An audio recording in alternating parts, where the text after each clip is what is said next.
Hey, what is up, you sexy beast? GhostSickness, Tristan here, and I'm going to be bringing you kind of an interesting rant about my credibility and everything, you know, like, am I a liar? Do I make these stories up? Everything like that, because as a YouTuber who tells stories, I get these accusations thrown at me left and right. It's actually kind of ridiculous. Not very often, but sometimes they'll be like, hey, why the fuck are you making up these stories about having, you know, this girl suck your dick? And hey, why are you, you know, stuff like that. It's just completely weird. And obviously I'm going to get it from the trolls, and I'm going to get it honestly because, you know, some people are just going to not believe other people, you know, when they talk about stories and stuff. And I'm not advising you guys to believe everything you hear and believe everything people tell you and stuff, because that's bad.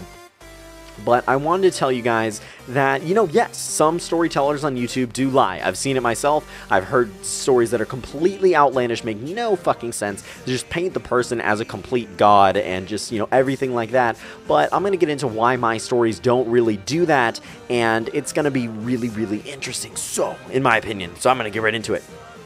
Now, you know, for an example of, you know, like, storytellers who may lie, you know, let's say they're talking about, like, their first fight, and then they just totally beat the guy's ass, knocked him out at one punch, and they were, like, 13. Like, that's just absolutely ridiculous. That's not reality. And the thing is I actually live in reality, and so that's why the step number one, why I wouldn't make up, you know, stories, is because I'm not gonna, you know, make something so crazy and just so blow things out of proportion and just make up a story just in general, because, you know, why would I not live in reality? Because that just does not sound like fun at all. Now, the other kind of point is, you know, like, let's say, you know, storytellers may lie as well. So, you know, say, oh yeah, I had sex when I was 8, and I came all over her face, and then, you know, lasted for like 35 minutes. It's just like, no, it's completely ridiculous. And, you know, you hear stories like this. I'm serious. Some people try to come off as awesome and, you know, like they're better than everyone else, and like they have lived these crazy experiences when they really haven't. And you can obviously tell when just the facts don't add up. Now, number 2 is storytelling in general, and what I do on my channel does not benefit me economically. Now, the other things I do on my channel might, but, you know, yes, as a YouTuber, I do make money from YouTube, but, you know, when I started and when I was telling stories, I didn't really. And the other thing is on some of the stories, I wish I could show you guys my actual reports, but I can't due to contracts and stuff with YouTube, as you guys will hear any YouTuber talk about.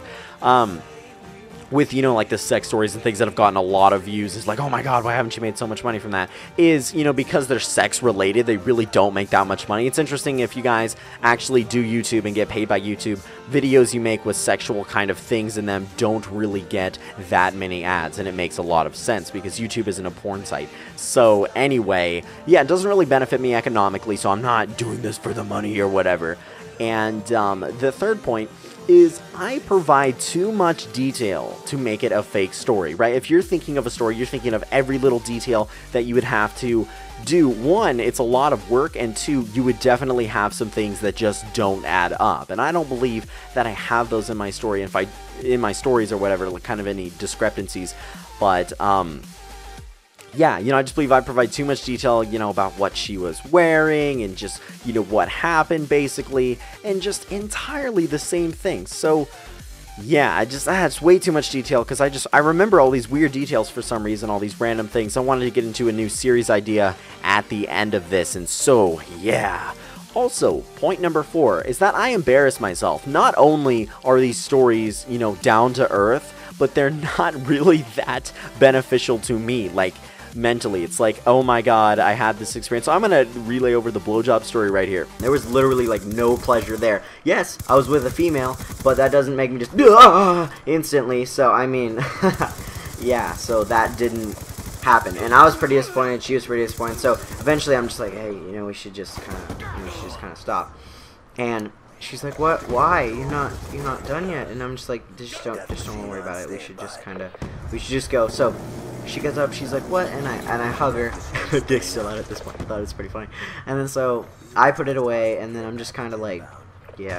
Now, as you guys can hear, it's an extremely embarrassing story, guys. Like, a lot of things that happened in that story I'm not really proud of, weren't that great, but I ended up mentioning to you guys because, well, you know, why wouldn't I? These are part of this is part of the story, and why would I not mention them to you if they actually happen, right? Because I don't make my stories to, you know, blame other people or put, make them feel bad or whatever, like what my ex thought I made them for. I make them to kind of show off my life and, the bad things that have happened, the good things that have happened, the funny things, the embarrassing things, just kind of my entire life, because I really enjoy sharing my life with you, and I don't know why. There's something, kind of soothing about it, comforting, like talking to a therapist. It's like that, but it's a little bit better because you guys understand me and actually enjoy me talking to you, because I don't pay you guys to talk to you guys. So I think that's really, really cool.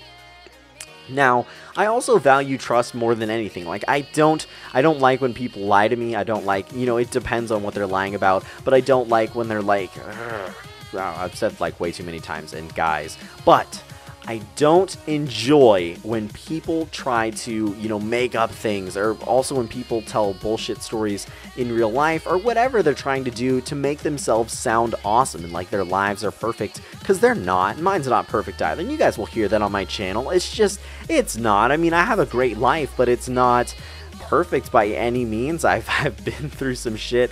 I've had some embarrassing stuff happen to me, but that's life, and I really am enjoying it. Sorry. One more thing. Oh, if you guys stayed to this part of the video, comment KISS. And I wanted to talk about the new series idea that I have. And this series idea is basically that I'm going to do, some of you may know about it, some of you actually do know about it. It's a My First in My Life series. Now, it's not a vlog. It's not, well, it is a vlog, but it's not a, like, as it happens kind of thing. Like, this is my first time having sex, guys. I'm still a virgin, by the way. And so, when it comes to these sex stories, God, I'm going off on a rant. When it comes to these sex stories, like, they only happen with one girl. So that's why they're not, like, too outlandish or crazy. Like, I'm not good with women. The sexual stuff that I've talked about on my channel only happened with one woman. And I've only had sexual encounters, quote, quote, I want to call, with two women. And one of them I'm not going to talk about because she's a friend of mine. Anyway, I wanted to do this My First in Real Life series so I can show you guys kind of what I experienced when I went through all these things, what I saw, where things were, and just kind of an interesting, awesome new series that I can do for some of my stories, the ones that were, outside my house and kind of away, where it'd be interesting to actually show what happened and where it happened, because I've lived here my entire life. Actually, I really hope you guys enjoy this rant commentary thing. Have a great day, and remember the fact that I love you.